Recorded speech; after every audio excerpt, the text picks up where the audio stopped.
पिछले हफ्ते के एडिटोरियल्स की समरी। 3 अक्टूबर, अबैंडन्ड चिल्ड्रन।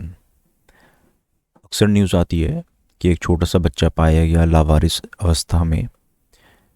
तो पेरेंट्स क्यों छोड़ देते हैं ऐसे बच्चों को? या तो पेरेंट्स बहुत ज़्यादा गरीब होते हैं, या वो प्रेगनेंसी अनडिज़ायरेबल होती है, या फिर पेरेंट्स ड्रग एडिक्ट या अल्कोहल एडिक्ट होते हैं, या फिर सिंपली पेरेंट्स को पता ही नहीं कि एक्चुअली बच्चा अगर अनवांटेड है तो वो लीगली उसको सरेंडर कर सकते हैं।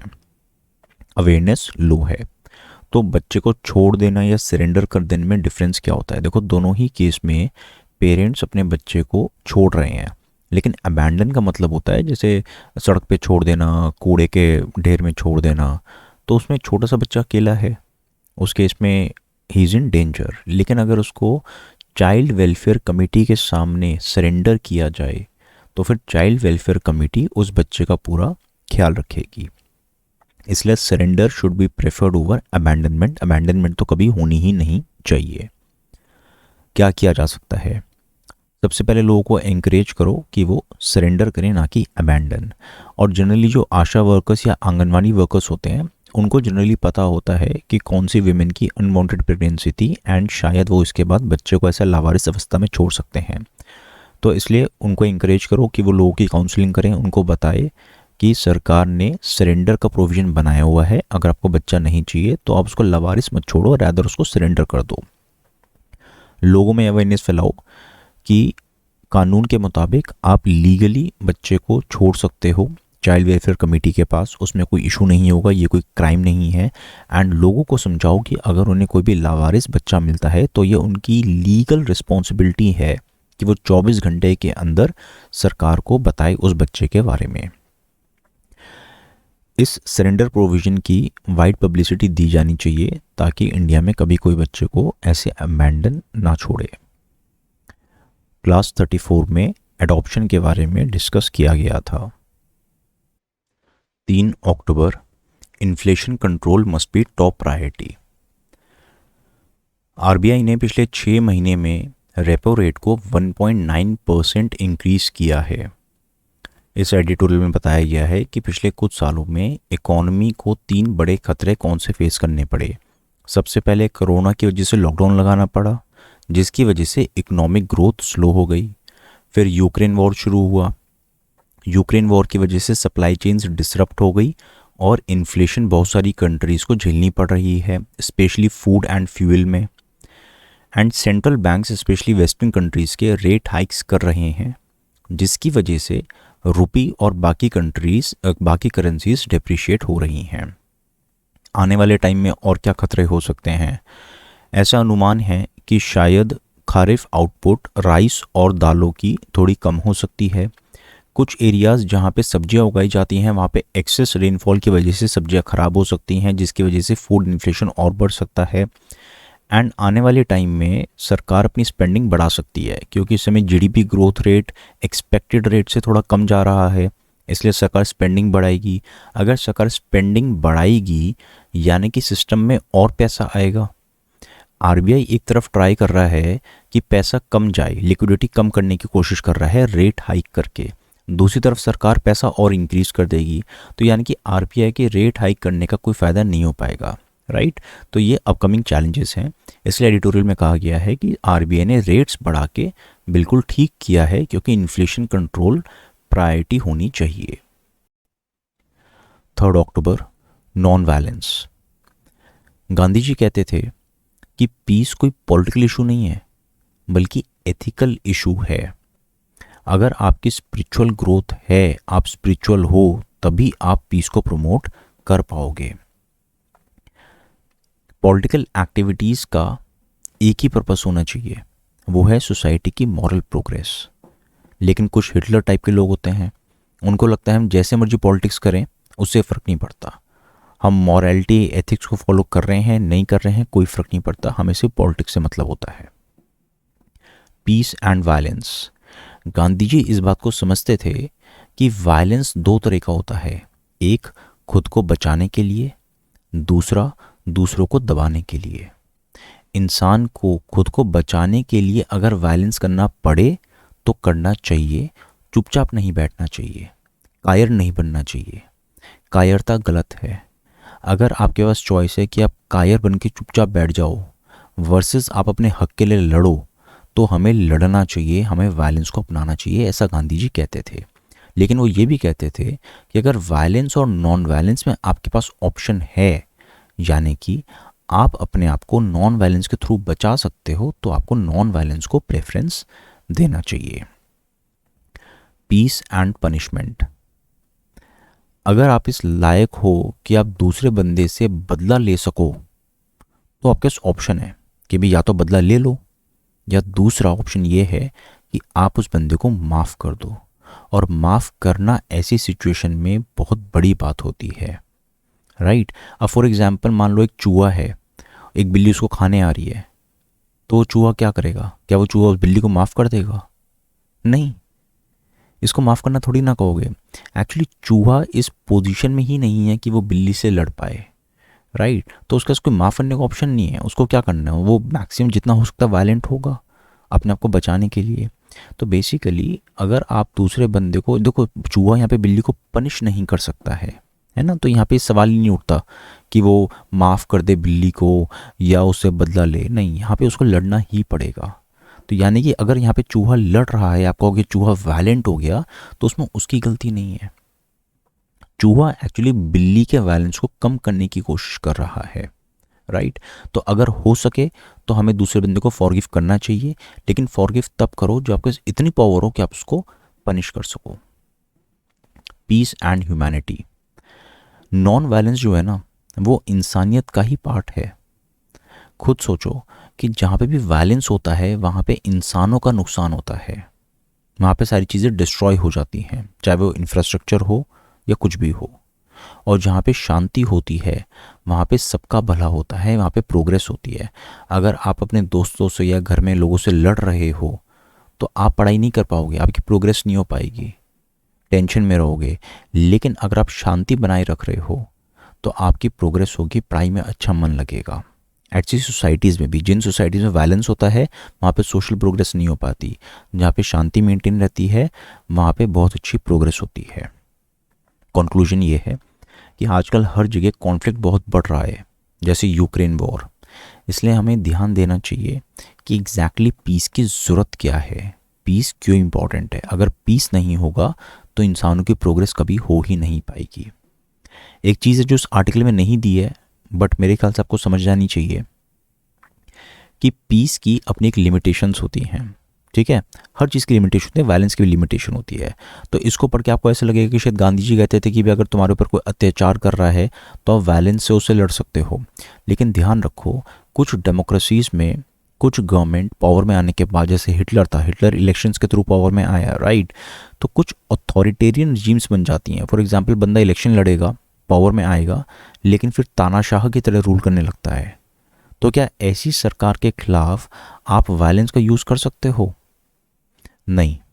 जैसे कि जॉन लेनन ने बहुत बढ़िया तरीके से कहा था कि सरकार कोशिश करती है आपको परेशान करने की।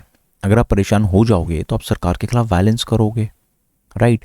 और एक बार आप सरकार के खिलाफ वायलेंस करना शुरू कर दोगे तो सरकार आपको फिर जेल में डाल देगी, आप कभी बाहर आ ही नहीं पाओगे, राइट। तो इसलिए आप सरकार के क्या कहते हैं, चुंगल में मत फंसो, उनकी ट्रिक में मत फंसो। उन्होंने आपके लिए ट्रैप बिछाया हुआ है, वो आपको खूब परेशान करेंगे, आप परेशान मत हो। क्योंकि जो अथॉरिटेरियन रिजीम्स होती हैं इनको पता है कि वायलेंट लोगों से कैसे निपटना है।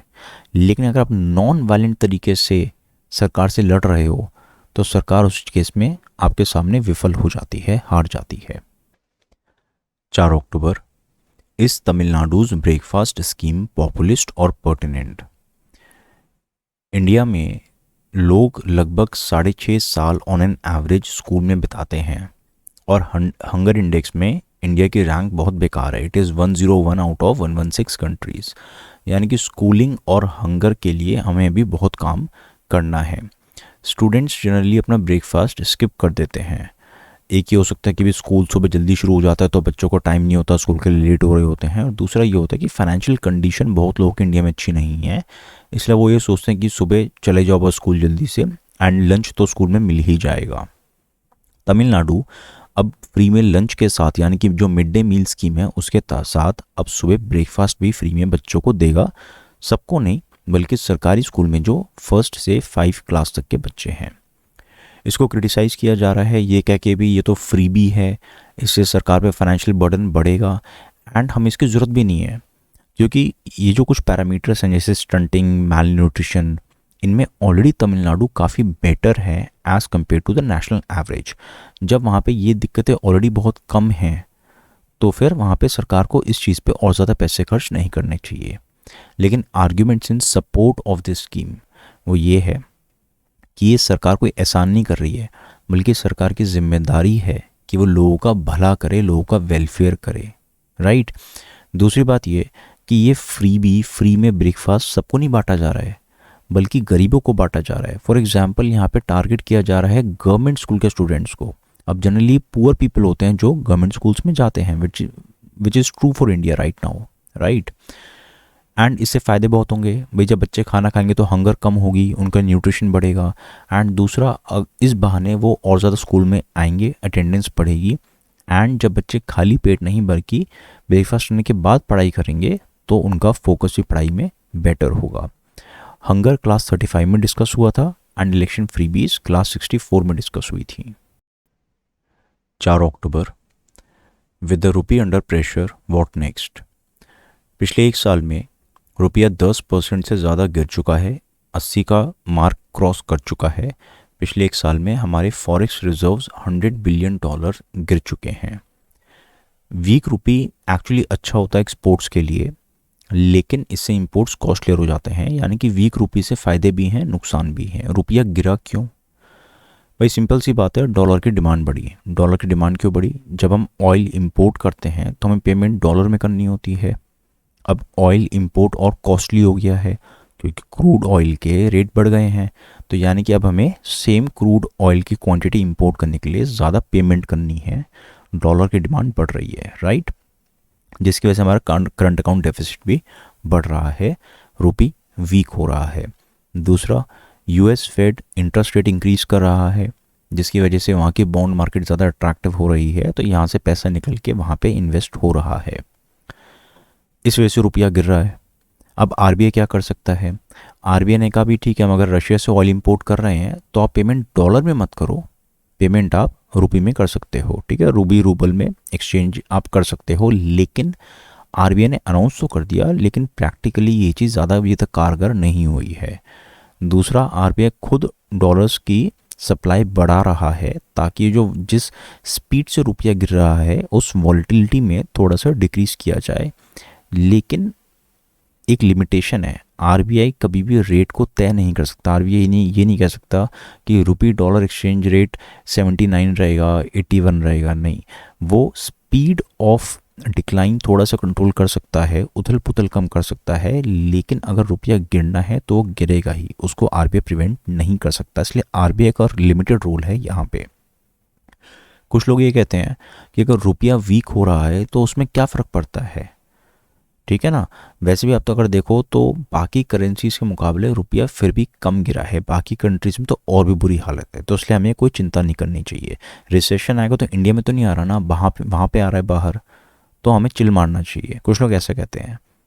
लेकिन काउंटर आर्गूमेंट ये है कि हमें फ़र्क पड़ता है कॉमन मैन से। कॉमन मैन के लिए इन्फ्लेशन बढ़ रहा है, उसकी बैंक ईएमआईज़ बढ़ रही हैं क्योंकि आरबीआई को फिर रेपो रेट इंक्रीज़ करना पड़ रहा है, जिसकी वजह से लोगों की ईएमआईज़ बढ़ रही हैं। अगर वेस्ट में रिसेशन आएगा तो फिर हमारी एमएसएमईज़ कम एक्सपोर्ट कर पाएंगी, वो लोग हमसे कम एक्सपोर्ट्स लेंगे, कम चीज़ें इंपोर्ट करेंगे हमसे, राइट। तो हमारे एक्सपोर्ट से फ़र्क पड़ेगा, तो इसलिए कॉमन मैन को फ़र्क पड़ेगा। इसलिए हमें इस सिचुएशन से चिंतित होना चाहिए, सिर्फ ये नहीं कह देना चाहिए कि बाकी कंट्रीज़ में तो और बुरी हालत है, हम क्यों चिंता करें। आने वाले टाइम में दिक्कतें और बढ़ सकती हैं। फॉर एग्ज़ाम्पल, यूएस फेड आगे भी रेट बढ़ा सकता है जब तक यूएस में इन्फ्लेशन कंट्रोल में ना आ जाए। रेट और बढ़ेंगे तो रुपया और भी वीक होगा। ऑयल प्राइस आने वाले टाइम में भी हाई रहेंगे क्योंकि यूक्रेन वॉर तो फिलहाल कोई दिखाई नहीं दे रहा कि ख़त्म हो जाए आसानी से। यूएसए में अगर रिसेशन आएगा तो वो लोग हमसे कम चीज़ें खरीदेंगे, यानी कि हमारे एक्सपोर्ट्स फॉल होंगे। जब एक्सपोर्ट्स फॉल होंगे तो रुपी और वीक हो जाएगा। हालांकि इससे एक फ़ायदा भी हो सकता है। अगर यूएस में रिसेशन आया, यानी कि वहाँ पे इकोनॉमिक एक्टिविटी कम हो जाएगी, तो वहाँ पे ऑयल की खपत भी कम हो जाएगी। अगर यूएस में ऑयल कम कंज्यूम होगा, यानी कि वर्ल्ड वाइड ऑयल की डिमांड कम हो जाएगी, तो प्राइसेस अपने आप थोड़े कम हो जाएंगे, तो वो एक बेनिफिट हो सकता है। इंटरनली क्या चैलेंजेस हैं? हमारा करंट अकाउंट डेफिसिट और बढ़ सकता है, क्योंकि जब ऑयल महंगा होगा, ठीक है, और यूएस फेड की रेट हाइक की वजह से और पैसा बाहर जाएगा, तो धीरे धीरे हमारा रुपी और वीक होगा। फॉरेक्स रिजर्व्स हमारे बहुत ऑलरेडी कम हो गए हैं। 2013 में जब हाहाकार मच गया था कि हे भगवान फॉरेक्स रिजर्व्स इतने कम हो गए हैं, तो उस समय फॉरेक्स रिजर्व से 15% ऑफ जीडीपी, और अभी ये है 17% ऑफ जीडीपी, यानी कि ज़्यादा डिफरेंस नहीं है। और आने वाले टाइम में फॉरेक्स रिजर्व्स और गिर सकते हैं। एंड इंडिया में इस समय फिजिकल डेफिसिट काफ़ी हाई है। 1991 और 2013 में जो फॉरेक्स में दिक्कतें देखी गई थी, उसका एक रीज़न ये भी था कि हमारा फिजिकल डेफिसिट ऑलरेडी काफ़ी वीक था, काफ़ी हाई था फिजिकल डेफिसिट। ठीक है, वो सिचुएशन आज भी है, यानी कि आज भी इंडिया काफ़ी वल्नरेबल है। रुपी स्लाइड को हमने क्लास नंबर 78 में डिस्कस किया था। 6 अक्टूबर, अर्बन डिज़ास्टर्स का गरीब लोगों पे ज़्यादा इम्पैक्ट होता है। जैसे गरीब लोग रिवर फ्लड प्लेन के पास रहते हैं, राइट, झोपड़ी बना के। रिवर में जैसी पानी ज़्यादा होगा तो फ्लडिंग हो जाती है, उनको वहाँ से हटना पड़ता है। स्लम्स में रहते हैं, अगर स्लम्स में आग लग जाए तो फायर ब्रिगेड की गाड़ी तक नहीं पहुँच पाती है। पुरानी बिल्डिंग्स में रहते हैं, हल्का सा अर्थक्वेक आएगा एंड बिल्डिंग्स में क्रैक आ जाते हैं, वैसे ही बिल्डिंग गिर जाती हैं, राइट। जैसे बैंगलोर में फ्लड्स आए तो वहाँ पे देखा गया कि ड्रेन्स पे लोगों ने एंक्रोचमेंट कर रखी थी, जिसकी वजह से ड्रेन्स में से पानी ठीक से नहीं बह पा रहा था।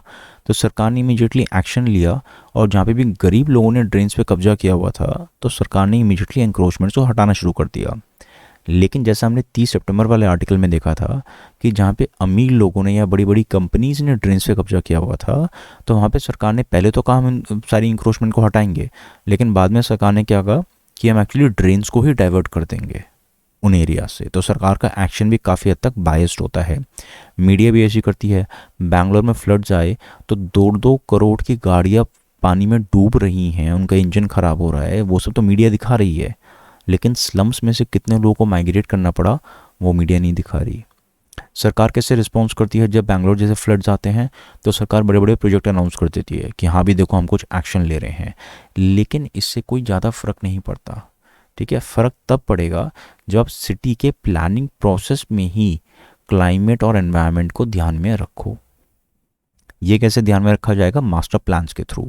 तो इंडिया में सिटीज़ का मास्टर प्लान होना चाहिए, बट नीति आयोग की रिपोर्ट के हिसाब से 65% अर्बन सेटलमेंट्स में मास्टर प्लान है ही नहीं। जहाँ पे है मास्टर प्लान, तो उसको जब फ्रेम किया गया था तो एनवायरनमेंट का ख्याल नहीं रखा गया था।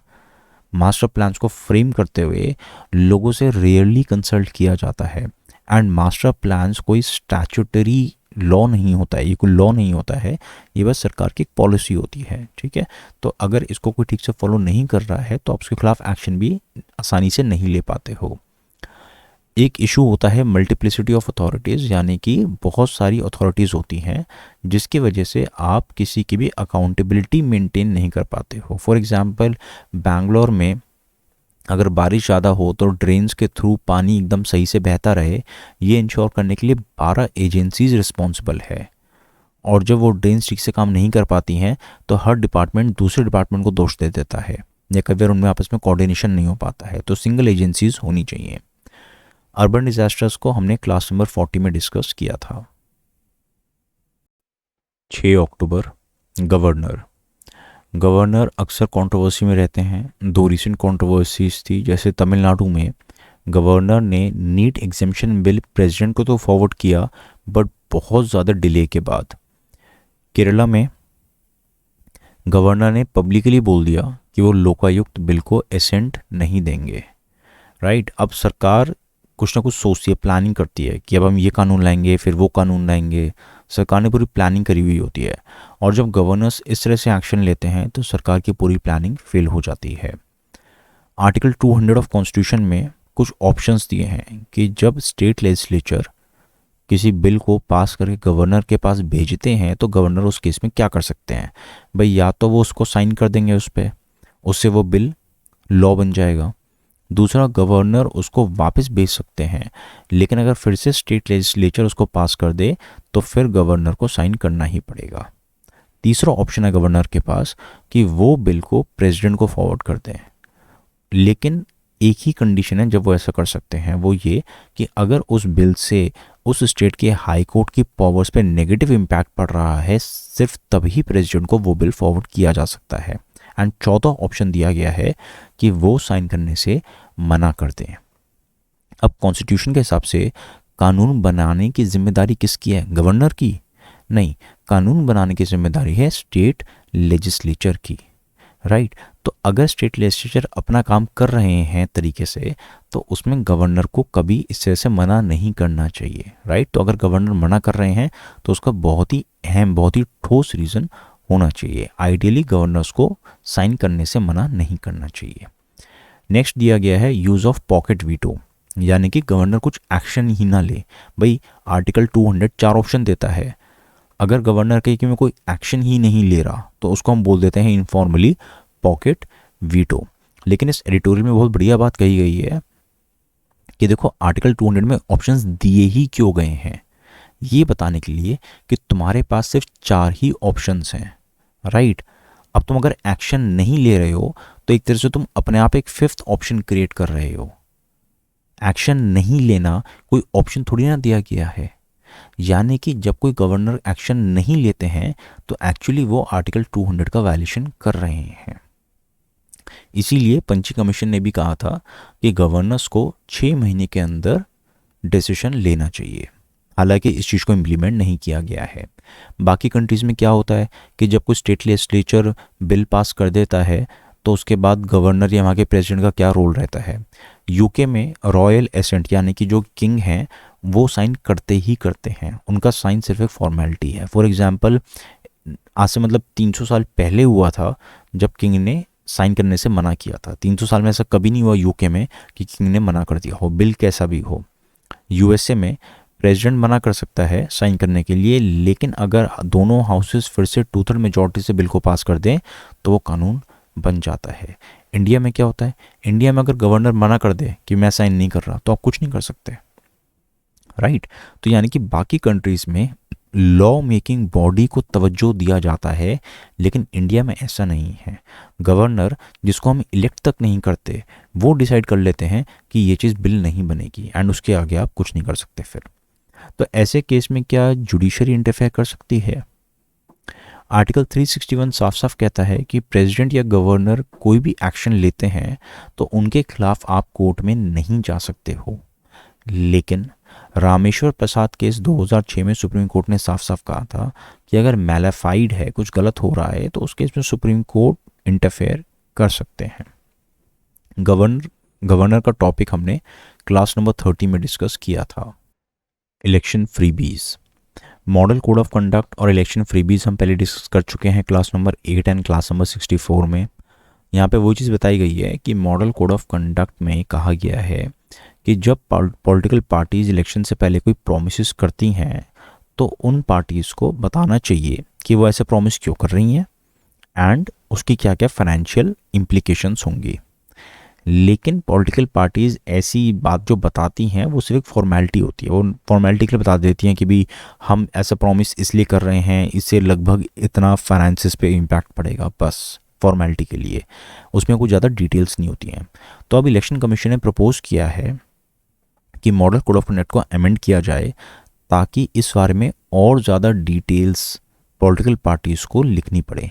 जैसे पॉलिटिकल पार्टीज़ को स्पेसिफिकली लिखना पड़ेगा कि एग्जैक्टली सोसाइटी में वो कौन लोग हैं जिनको इस स्कीम से फ़ायदा होगा, अप्रॉक्सीमेटली कितने लोग इसका लाभ उठा पाएंगे एंड इसकी एग्जैक्ट कॉस्ट क्या आ सकती है।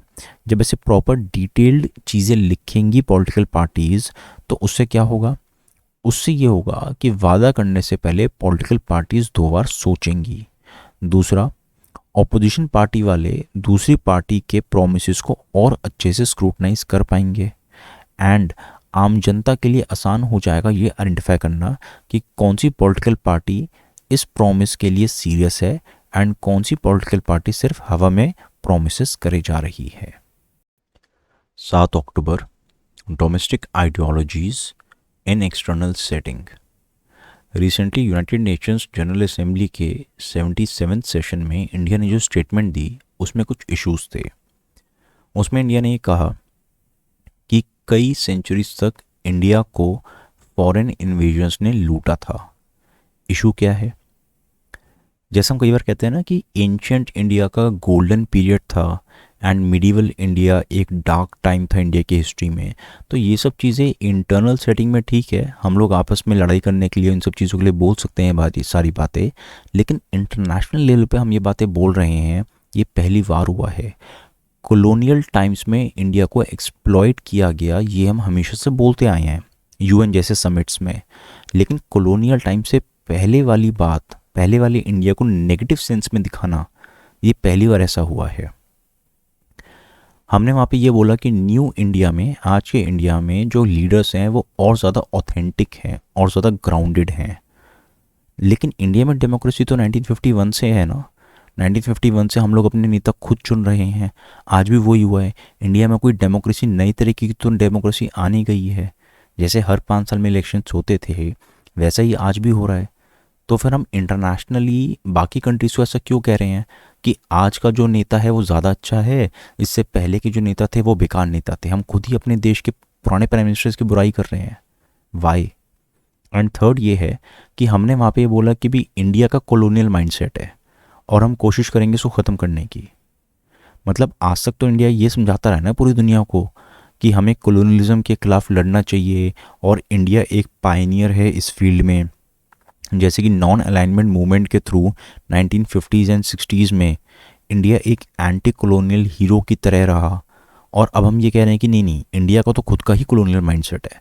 तो मतलब हम स्टेटमेंट में कह क्या रहे थे? हम इंडिया की बुराई कर रहे थे यहाँ पे। तो यहाँ पे ऑथर ये कहना चाह रहे हैं कि हमारी जो भी डोमेस्टिक आइडियोलॉजीज़ हैं उनको हमें इंडिया में ही सीमित रखना चाहिए, इंटरनेशनल फोरम्स में हमें ये बातें नहीं बोलनी चाहिए। इस तरह की स्पीच सुनने में बहुत अच्छी लगती है, इससे रूलिंग पार्टी को बहुत फ़ायदा होता है, लेकिन देश को नुकसान होता है। ठीक है, डिप्लोमेसी में क्या होता है? डिप्लोमेसी में किसी से लड़ते तो हो नहीं आप, शब्दों का ही इस्तेमाल किया जाता है ना। तो शब्द बहुत सॉलिड चीज़ होती हैं, उसे हमें सोच समझ के यूज़ करना चाहिए। ऐसा ना हो कि हम इस तरह के शब्द यूज़ करें कि हम दूसरे को मौका दें हमारे ऊपर अटैक करने का। एक चीज़ जो इस आर्टिकल में नहीं लिखी है, आप प्लीज़ इस बात को समझो, कल को आप भी इंडिया को रिप्रेजेंट करोगे इंडिया से बाहर जाके, तो शब्दों का महत्व समझो। कई बार अगर आप गलत शब्द यूज़ कर रहे हो तो आपके शब्द आप ही के खिलाफ यूज़ किए जा सकते हैं। कौन सी पार्टी पावर में है उससे फ़र्क नहीं पड़ना चाहिए। अगर आप इंडिया को रिप्रेजेंट कर रहे हो तो आपको कुछ भी हो जाए इंडिया की बुराई नहीं करनी चाहिए। What ever is a situation, आप कभी भी इंडिया के पास्ट, प्रेजेंट या फ्यूचर के बारे में बुराई मत करो, राइट? कभी किसी दूसरे देश की किसी भी पॉलिटिकल पार्टी को सपोर्ट मत करो, क्योंकि हमें नहीं पता ना कि दूसरे देश में कौन सी पॉलिटिकल पार्टी एक्चुअली पावर में आ जाए। हमें तो काम करना ही है ना दूसरे देशों के साथ, चाहे कोई जोन सी मर्जी पार्टी वहाँ पे पावर में हो। यूएसए में डेमोक्रेट्स और रिपब्लिकन्स को कोई फ़र्क नहीं पड़ता, हमें यूएसए के साथ वैसे बिहेव करना है जिससे हमें फ़ायदा हो। इसलिए हमें कभी किसी पॉलिटिकल पार्टी को दूसरे देश में सपोर्ट नहीं करना चाहिए। कॉर्पोरेट सोशल रिस्पॉन्सिबिलिटी 2013 में मैंडेटरी किया गया। उसके बाद जो भी पैसा आता है CSR के थ्रू वो ऑब्वियसली बड़ा है, लेकिन पिछले कुछ सालों में ऐसे देखा गया है कि जितनी कंपनीज CSR एक्टिविटीज़ कर रही हैं उसमें थोड़ी गिरावट देखी गई है। असली मुद्दा ये है कि CSR में कुछ चैलेंजेस हैं। CSR ठीक से काम क्यों नहीं कर पा रहा है? क्योंकि कई कंपनीज खुद का ही कोई ट्रस्ट या फाउंडेशन क्रिएट कर देती हैं और अपनी कंपनी से CSR मनी को अपनी ही फाउंडेशन में भेज देती हैं। ये कितना लीगल है, कितना सही है, वो डिबेटेबल है। बट फिर इसकी वजह से अगर ऐसा होता है तो फिर उस वजह से पैसा ठीक से यूज़ हो रहा है या नहीं, उसमें थोड़ा शक क्रिएट होता है। कानून के हिसाब से कंपनीज को प्रेफरेंस देनी चाहिए कि वो अपने आसपास के इलाकों में ज़्यादा खर्चा करें, और इसमें कुछ गलत नहीं है, ठीक है। तो अगर बट इशू ये है कि देखो, जैसा हमने क्लास नंबर 79 में भी देखा था कि मैक्सिमम कंपनीज जो हैं वो कुछ स्टेट्स में कॉन्सेंट्रेटेड है, इसलिए वो मैक्सिमम CSR का पैसा इन्हीं स्टेट्स में खर्च करेंगी। लेकिन एक्चुअली CSR के पैसे की ज़रूरत तो कहीं और है ना। For example UP, MP, Bihar, यहाँ पे जो पिछड़े हुए इलाके हैं वहाँ पे ज़्यादा ज़रूरत है पैसों की, लेकिन कंपनीज तो यहाँ पे है नहीं। कंपनी जिन स्टेट में वहीं पे पैसा खर्च करती हैं, तो जहाँ पे पैसे की ज़रूरत है वहाँ तक पैसा एक्चुअली पहुँचता ही नहीं है। दूसरा, कंपनीज अपनी CSR स्पेंडिंग के बारे में अपनी एनुअल रिपोर्ट में लिखती तो हैं, लेकिन उन्होंने जो लिखा है वो कितना सही है कितना गलत है उस चीज़ की तो कोई स्क्रूटनी करता ही नहीं है, तो जो मर्जी लिख दो, राइट। तो सजेशन ये है कि ये जो रीजनल इम्बैलेंस है इसको ठीक करने के लिए हम एक सेंट्रल पोर्टल बना सकते हैं जिसमें सारे स्टेट्स लिखेंगे कि भी उनके स्टेट में कहाँ कहाँ CSR में पैसा खर्च किया जा सकता है, ताकि कंपनीज को भी फिर मोटिवेशन मिलेगी कि हाँ यार उस पर्टिकुलर स्टेट में इतनी बड़ी ज़रूरत है पैसों की, तो इस बार हम थोड़ा पैसा वहाँ पे भी दे देते हैं, राइट। वो बढ़िया चीज़ होगी। दूसरा, जैसे फाइनेंशियल ऑडिट मैंडेटरी होता है उसी तरह CSR का ऑडिट भी लीगली मैंडेटरी किया जाए। CSR के बारे में क्लास नंबर 79 में आप और पढ़ सकते हो। 8 अक्टूबर, कास्ट। देखो रिलीजन क्या होता है, रिलीजन में आपका बिलीफ सिस्टम होता है। भाई कोई भगवान में, राम में बिलीव करेगा, कोई अल्लाह में बिलीव करेगा, ये आपका बिलीफ सिस्टम है।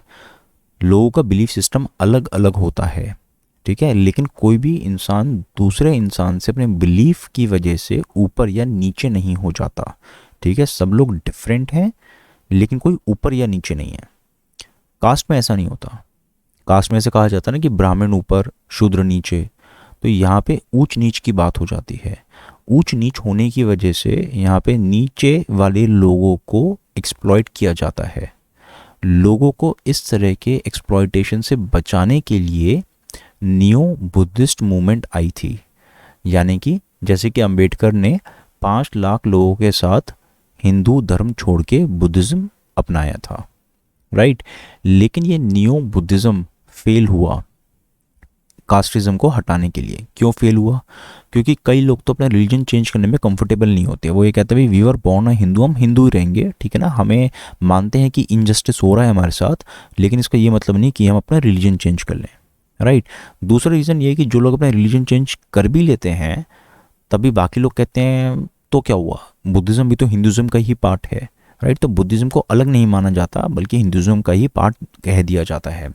एंड तीसरा रीज़न ये है कि देखो अंबेडकर बहुत वोकल थे, बहुत साफ साफ कहते थे कि हिंदू समाज में क्या क्या कमियां हैं, और उनमें से सबसे बड़ी कमी है कास्ट सिस्टम, राइट। लेकिन कुछ पॉलिटिकल पार्टीज़ हैं वो कहते कि हिंदुओं में एकता होनी चाहिए, हिंदू समाज में जो कमियां हैं उसको नहीं उजागर किया जाए।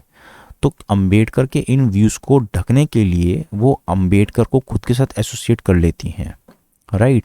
दिखाती हैं कि हम भी अंबेडकर को सपोर्ट करते हैं, लेकिन अंबेडकर के जो विचार थे कास्ट सिस्टम को लेके उन पे वो बिल्कुल भी फोकस नहीं करती हैं। तो बाकी चीज़ों पे फोकस करती हैं लेकिन जो असली मुद्दा था उसको दबा देती हैं। तो इस वजह से न्यू बुद्धिस्ट मूवमेंट का जो मेन मकसद था वो कभी पूरा नहीं हो पाया। कास्टिज्म आज भी बहुत बड़ा इशू है इंडिया में। क्या किया जा सकता है? अंबेडकर के जो ओरिजिनल आइडियाज़ एंड थॉट्स थे कि हमें रिलीजियस कन्वर्जन क्यों करना चाहिए, क्या इश्यूज़ हैं हिंदू सोशल ऑर्डर में, क्या इशू है कास्ट सिस्टम में, उन ओरिजिनल आइडियाज़ को हमें और पॉपुलराइज करना होगा एंड एक प्रॉपर स्ट्रैटेजी बनानी होगी कि ताकि लोग न्यू बुद्धिज़्म मूवमेंट के बारे में और अच्छे से समझें।